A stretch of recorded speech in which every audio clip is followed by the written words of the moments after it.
I am AI Buddha. Today I want to explore the practice that underlies everything we have discussed in this series, the practice that the Buddha himself called the direct path to liberation.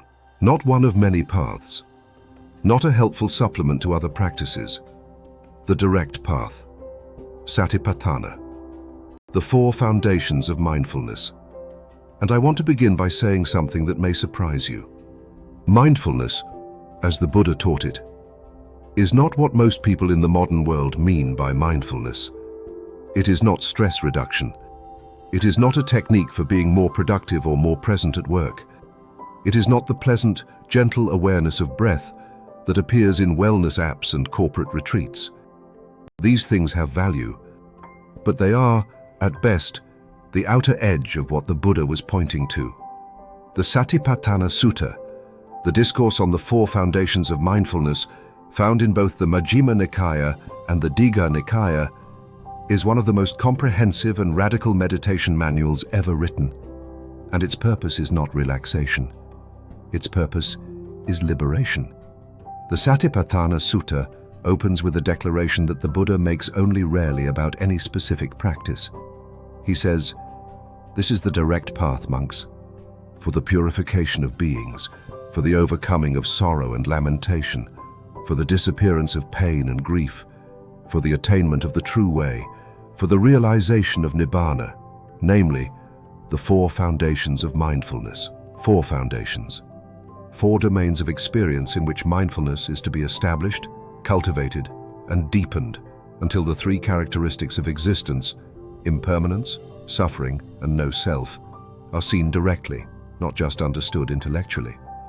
The first foundation is mindfulness of the body, Kāyānupassanā. The Buddha begins here, not with the mind, not with philosophy, but with the body, the most immediate, most concrete, most undeniable aspect of our experience.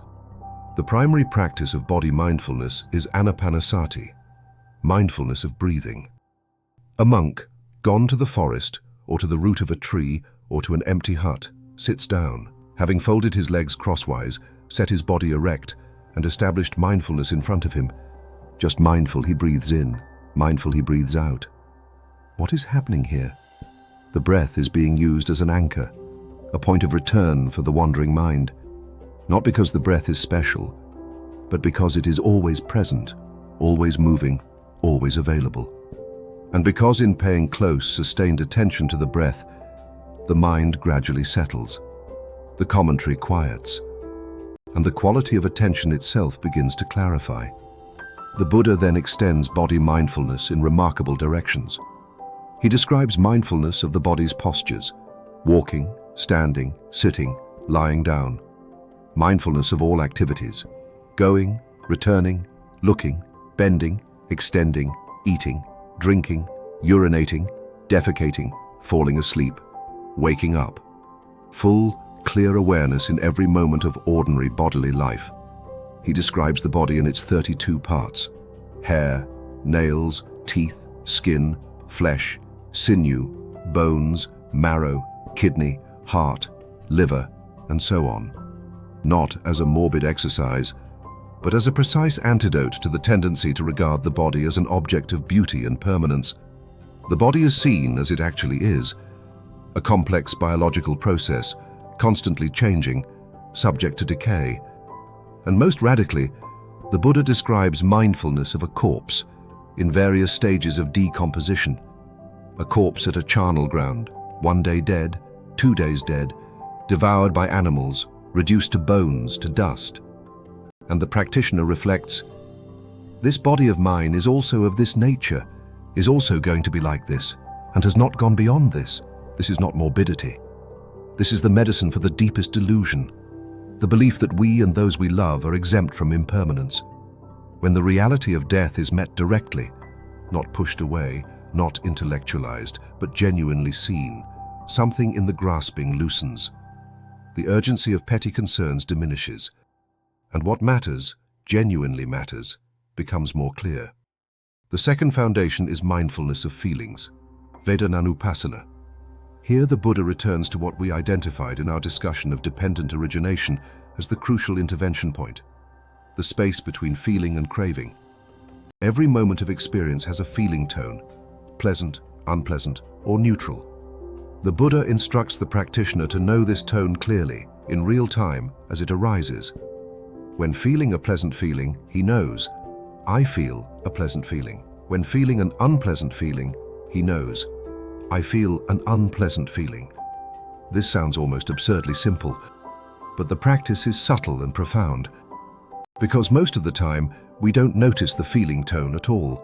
We notice the story, the reaction, the grasping or aversion that has already arisen in response to the feeling. By the time we are aware of what is happening, the craving has already begun. Vedanānupassanā trains the mind to catch the feeling tone before the reaction arises. To know, this is pleasant, before reaching. To know, this is unpleasant, before pushing away.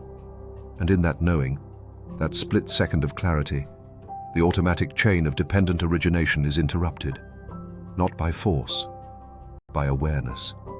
The third foundation is mindfulness of mind states, Cittānupassanā. The practitioner knows the quality of their own mind, moment by moment without judgment. Is the mind with lust or without lust? With hatred or without hatred? With delusion or without delusion? Contracted, distracted, exalted, concentrated. This is perhaps the most intimate of the four foundations. It requires a kind of honest, unflinching self-observation that most people find uncomfortable. We prefer not to know the quality of our own minds. We prefer the comfortable story that we are reasonable, well-intentioned, and basically good, and that our lapses are exceptional rather than patterned. Cittānupassanā does not allow this comfortable story. It asks, what is actually here, right now, in this mind? Not what should be here. Not what I would like to be here. What is actually present? And it meets what it finds, without shame, without judgment, without the self-protective story, simply knowing. The fourth foundation is mindfulness of mental objects, Dhammānupassanā. This is the most comprehensive and the most intellectually rich of the four. It includes mindfulness of the five hindrances, sensual desire, ill will, sloth and torpor, restlessness and worry, and doubt. Mindfulness of the five aggregates, mindfulness of the six sense bases, mindfulness of the seven factors of awakening, and mindfulness of the four noble truths themselves. The five hindrances are particularly important. They are the conditions that most reliably obstruct meditation and clarity. Sensual desire pulls the mind toward pleasure. Ill will pushes the mind toward aversion. Sloth and torpor dull the mind into drowsiness. Restlessness and worry agitate the mind into unsettled movement. And doubt paralyzes the mind with uncertainty. The Buddha gave precise instructions for each. When sensual desire is present, know it is present. Know it as sensual desire. Understand how it arose. Understand how once arisen, it can be abandoned. Understand how, once abandoned, it can be prevented from arising again. The same with each of the other hindrances. This is not suppression. It is understanding. The hindrances lose their power not when they are pushed away, but when they are seen clearly. Because what is seen clearly is no longer mistaken for the self, and what is not mistaken for the self has no grip. The Satipatthana Sutta ends with a remarkable claim. The Buddha says that for a practitioner who maintains these four foundations of mindfulness continuously for 7 years, full liberation, or at least non-return, is to be expected. Then he says, not just 7 years, 7 months. Then, not just 7 months, 7 days.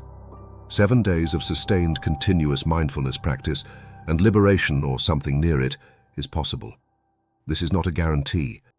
It is an expression of the Buddha's deep confidence in the practice, of his observation, based on 45 years of teaching, of what mindfulness actually does to the mind when practiced earnestly and continuously.